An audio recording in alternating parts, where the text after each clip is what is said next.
பையன் புதுசா college join பண்றதுக்காக ஊர் விட்டு ஊர் வந்திருக்கான். அந்த காலேஜ் பக்கத்துல ஒரு பாட்டி அம்மா சின்னதா ஒரு டீ கடை வச்சிருக்காங்க. அவங்க கிட்ட போயிட்டு இவன் காஃபியும் பிஸ்கெட்டும் வாங்கி ஓரமா உட்காந்து சாப்பிட்டுட்டு இருக்கான். அப்ப சீனியர் பசங்க வந்து அந்த காஃபியை தட்டி விட்டுறாங்க. இந்த பாட்டியும் அவங்களுக்கு இதேதான் வேலை, நீ என்ன புது டீ வாங்கி பிஸ்கெட் தொட்டு சாப்பிட்டு மறுபடியும் கொடுக்குறாங்க. இவன் ஹாஸ்டல்ல படிக்கிறனால அடிக்கடி புக் எடுத்துட்டு போய் அந்த பாட்டி கடையில தான் உட்காந்து டைம் பாஸ் பண்ணிட்டு இருக்கான். ஒரு நாள் அந்த பாட்டி கடைக்கு புதுசா ஒரு பொண்ணு வரா. இவனும் அவளை பார்த்து சைட் அடிச்சுக்கிட்டே இருக்கா. இந்த பாட்டி அதை பார்த்துட்டு 2 காஃபியா போட்டு கொடுக்குறாங்க. ஏன் பாட்டின்னு கேட்கறான். அவங்க கொண்டு போய் கொடுன்னு சொல்றாங்க.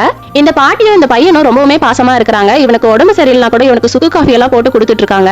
இந்த பையன் இன்டர்வியூக்கு போகும்போது கூட இந்த பாட்டி கிட்ட ஆசீர்வாதம் வாங்கிட்டு தான் போறான். இவனும் இன்டர்வியூல செலக்ட் ஆயிட்டு வந்து ஃபர்ஸ்ட் இந்த பாட்டி கிட்ட தான் சொல்றான். கொஞ்ச நாள்ல காலேஜ் முடிஞ்சிருது. இவனும் காலி பண்ணிட்டு போறான். அந்த பாட்டி போகும்போது பாத்துட்டு போலான்ட்டு அந்த கடைக்கு போய் பாக்குறாங்க. அந்த பாட்டி இல்லவே இல்ல. சரி ஓகே நான் ஆட்டோல ஏற போறான். அப்ப அந்த பாட்டி வந்து இவனுக்கு பிரசாதத்தை ஊட்டி விடுறாங்க. அந்த பாட்டியும் நீ அப்பப்ப வேலை செஞ்சுட்டு இருந்தாலும் எனக்கு கால் பண்ணி பேசி என்ன வந்து பாத்துட்டு போன்னு சொல்றாங்க. இவனும் சரின்னு சொல்றான். அந்த பாட்டி இந்த பையனுக்கு கிஃப்டா ஒரு பேக் கொடுக்குறாங்க. இவனும் வாங்கிட்டு அந்த பாட்டியை கட்டி பிடிச்சுக்கிறான். இவன் ஆட்டோல போகும்போது அந்த பேக்கை ஓபன் பண்ணி பாக்குறாங்க. அதுல ஒரு கப் இருக்குது. இவள் நல்லா காஃபி குடிச்ச கப்பு தான் அது. பாட்டி அதை ரொம்ப பத்திரமா எடுத்து வச்சு இவனுக்கு கிஃப்டா கொடுத்துருக்காங்க. நீங்க இந்த பாட்டியை பத்தி என்ன நினைக்கிறீங்கன்றத கமெண்ட்ல சொல்லுங்க.